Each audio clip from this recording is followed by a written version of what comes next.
Hi, it's Dr. Chandler again, and this is the last in the Project Risk Management series. This is the project scenario video, and this is the monitoring project risks, and we are once again going to be discussing a project that I was involved with some years ago. And it's the same project that we've been addressing in this entire series. And just to give an overview again, this project was undertaken by a very old professional association located in Washington, D.C. The organizational units of this professional association did not have a history of working well together. They saw themselves as having their own constituents, their own members, and their own service products for those members that had nothing to do with what the rest of the organization did. So they really saw themselves as these independent units, and that just happened to be all bundled up within one organization. That's how they saw themselves. There was a new chief information officer who had been hired in this organization, and that individual was considered an outsider based on their professional background. And they had an existing association management system that functioned really well, but it was very out of date technically. It didn't work with the internet, it didn't work with mobile devices, it wasn't clickable. You couldn't maneuver around the system with a mouse and click on different cells and sort and view things differently. That's not how the system operated. But even though the data were accurate, it was incredibly reliable. It was a great system as far as providing them what they needed, but it didn't look up to date at all. The organization had no professional project management processes in place. They just kind of did it how they did it. They just winged it, basically. So their project goals, they had two things they wanted to accomplish. They wanted to buy an off-the-shelf software system and then load the data in it and start using it. And then around the same time, they wanted to start on a project whereby they would identify all the gaps between their existing system, the data and the functionality, and the new system that they just purchased. And then they wanted to pay the vendor to program in all of the functionality that was missing, so that what they wanted to achieve basically was a blend between their existing system and the new system. They wanted all their data structures and all the functionality that they had, but they wanted to look and feel like this new slick system that was an off-the-shelf system.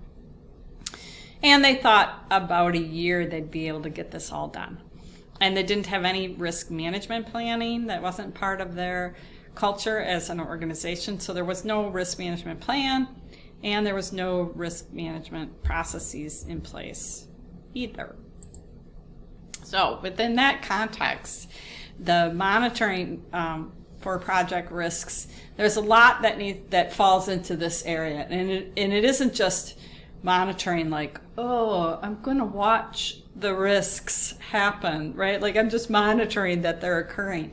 That's not really what's happening in this area. This is a really active function that has to go on throughout the whole project. And this is the continual identification of new risks. So as the project continues, this is the area where new risks are being identified. And those could be springing forth from whatever is being encountered by the project team, or it could be things that are happening external to the organization. These risks can come from all sorts of sources. But then the idea is that there's this continual loop from the identification and the management of all these risks back to the overall project planning to integrate the activities that need to happen, because the risks are impacting other things that are going on in the project. So what we're going to discuss in this presentation is the risk audit functions, because that's something that falls into this area according to the Project Management Institute. They put the risk reviews and the risk audit into this area, the monitoring project risks. And even though that was never done formally in the example project that we've been talking about, I mean, there wasn't a meeting that was called Project Risk Audit. There wasn't something that was called that. But in essence, there were a handful of meetings that were near the end of the project, which the risks finally were discussed, and the senior executives decided to cancel this project. And when they did that, they canceled it and decided that if they were going to undertake this kind of effort in the future, that it would be best to break it down into smaller projects where they could tackle those risks and mitigate them in a much more manageable way, and so they could build more slowly over time instead of trying to tackle everything with just one project and achieve this enormous change from where they were into a new system that did everything their old system did, plus gave them all the new bells and whistles, so to speak. So risk reviews and audits. So the purpose of a risk audit is to determine the effectiveness of the risk management process and then to make adjustments as necessary. And so recall in the risk response project scenario video that I did, I talked about how this project could have hired a project management team from outside the organization, brought it in, a project management team that had experience in risk management and project communication. They could have hired a team that already had that experience and had best practices and knowledge about how to implement these sorts of procedures, and they could have brought that in. That would have made a big difference. But what actually occurred on this project was more like this. So the risk management processes that were actually going on, it was a little bit more like this. The senior decision maker's perspective was kind of like this. Hey, we gave that completely new and completely inexperienced and way over their head newly promoted project manager, we gave that person a mentor to help them out. We won't let that mentor attend any of the significant meetings. We won't let that mentor do this or this or this. But, hey, they have a mentor. Isn't that enough for them to produce a perfect project? And the risk management process from the perspective of the representatives who were participating in the gap analysis sessions, maybe their perspective could have sounded like this. Oh, well, the senior decision makers agreed to this project, so I'll keep coming to these meetings and answer questions until they tell me to stop. And the risk management perspective from the unfortunate project manager who thought this project was going to be kind of their ticket to, a promotion and accolades and whatnot within the organization. Their perspective was on risk management was kind of like this. If I keep running as fast as I can, eventually, just through my sheer will, the project will succeed. That was kind of their perspective on it. And then the risk management perspective from my perspective, I was the person assigned to mentor this project manager. My attitude kind of was, if I can only keep revealing these risks that this project is incurring to everyone who's involved with the project, and keep reminding people and keep pointing these things out, and I think eventually the evidence will accumulate to demonstrate to people that these risks are real and that they are not overcomable because there was no risk responses put in place for them.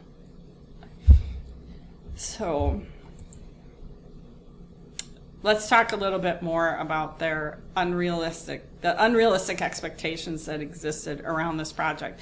And this project is not unique. This isn't a really uncommon occurrence where an organization bites off more than they can chew, so to speak. That's an expression that kind of describes what they did.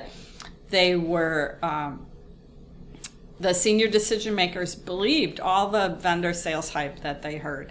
They thought all of that wonderful stuff was going to be, that they could get all that and hang on to everything they had in their current system. Oh, lots of changes will have to be made. Oh, that's just some technology that has to get programmed. Surely people can make that happen, right? I mean, there was this almost this belief that the work involved was somehow sort of magically just all going to occur. And some of the unrealistic expectations stem from the fact that there weren't any project management practices in place.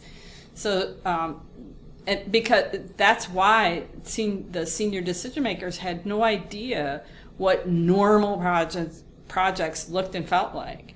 They didn't know that what a normal project would look like that had effective risk management practices in place for it. They didn't know that it was normal to identify all these risks ahead of time and to do something about them before they occur. So one of the other unrealistic expectations was around this idea that to benefit from a corporate-wide system, an organization has to share common data structures and common business processes. And this organization didn't have a history of doing that.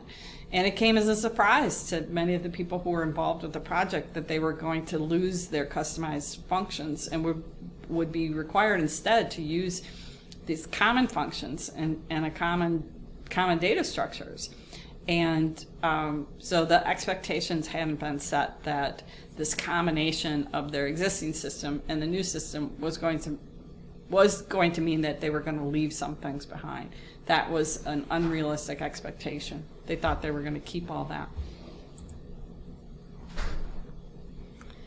So a somewhat more realistic project risk management perspective would have been if the project risk management existed within a fully functional and competent project management practice. The senior decision makers were accustomed to and were used to abiding by those project management practices, and the project risk management would have coordinated within the entire organization's risk management procedures or approaches that they took to deal with risk for the entire organization, dealing with all their strategies and from a business perspective. That would have been a project risk management environment where managing risk for projects would have been just something that was ordinary that everybody did, and that would have made a big difference for not only this project, but that kind of environment makes a difference for all sorts of projects.